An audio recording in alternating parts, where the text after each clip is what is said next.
मैं आज पहली बार सदन में बोल रहा हूं, तो अगर मुझसे कोई त्रुटि हो जाए तो आप सब लोग मुझे क्षमा कीजिएगा।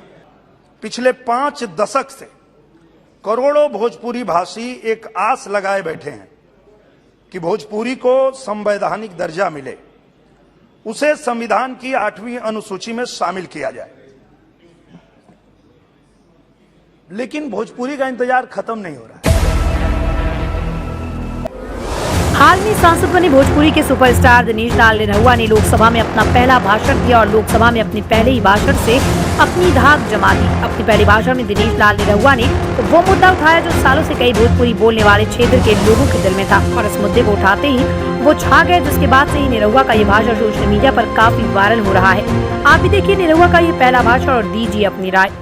माननीय सदस्य का ये पहला संबोधन है संसद। धन्यवाद अध्यक्ष जी। मैं आज पहली बार सदन में बोल रहा हूं, तो अगर मुझसे कोई त्रुटि हो जाए तो आप सब लोग मुझे क्षमा कीजिएगा।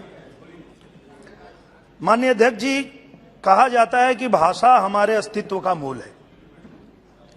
हम अपनी भाषा में बेहतर तरीके से सोच समझ और अभिव्यक्त कर पाते हैं। महात्मा गांधी जी ने भी मातृभाषा के प्रति कृतज्ञ होने की बात कही है। इसी भावना के साथ पिछले 5 दशक से करोड़ों भोजपुरी भाषी एक आस लगाए बैठे हैं कि भोजपुरी को संवैधानिक दर्जा मिले, उसे संविधान की 8वीं अनुसूची में शामिल किया जाए। लेकिन भोजपुरी का इंतजार खत्म नहीं हो रहा है। कभी तो भाषा के भेद का पाठ पढ़ाकर, तो कभी नियमों की अस्पष्टता का हवाला देकर भोजपुरी भाषियों की मांग पूरी नहीं होने दी गई। अध्यक्ष जी, भारत से अलग मॉरिशस की पहल पर यूनेस्को ने भोजपुरी संस्कृति के गीत गौनई को सांस्कृतिक विरासत का दर्जा दिया, लेकिन पहले के केंद्र की सरकारों ने कभी कोई ठोस प्रयास नहीं किया। मोदी जी की सरकार ने सकारात्मक पहल करते हुए केंद्रीय संस्कृति मंत्रालय ने भोजपुरी फिल्म समारोह का आयोजन किया, जिसके लिए मोदी सरकार जी का करोड़ों भोजपुरी भाषी हृदय से धन्यवाद करते हैं। सभी जानते हैं कि भोजपुरी भाषा की यह लड़ाई 1967 से जारी है।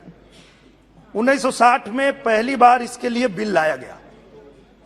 तब से अब तक संसद में इसे लेकर 18 प्राइवेट मेंबर बिल भी आ चुके हैं। कई आंदोलन भी हुए।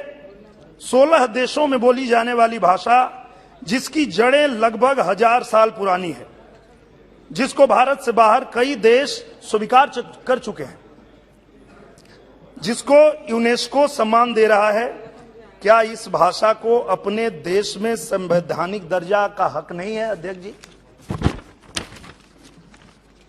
हमें उम्मीद जगी थी 2012 में एक प्रस्ताव पर भाषण देते हुए गृह मंत्री श्री पी चिदम्बरम जी ने भोजपुरी में कहा था, हम रउआ सबके भावना के समझता नहीं। हम मानसून सेशन में भोजपुरी को मान्यता देने के लिए बिल लाएंगे, लेकिन तत्कालीन सरकार ने हमारी उम्मीदों पर पानी फेर दिया। अध्यक्ष जी, तत्कालीन गृह मंत्री ने सदन में आश्वासन देकर अपने बात से पीछे हट गए और भोजपुरी के सम्मान के लिए उन्होंने कुछ नहीं किया।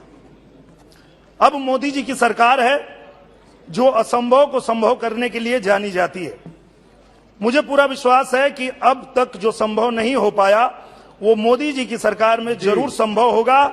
हमारी भोजपुरी को संवैधानिक दर्जा मोदी सरकार में अवश्य मिलेगा।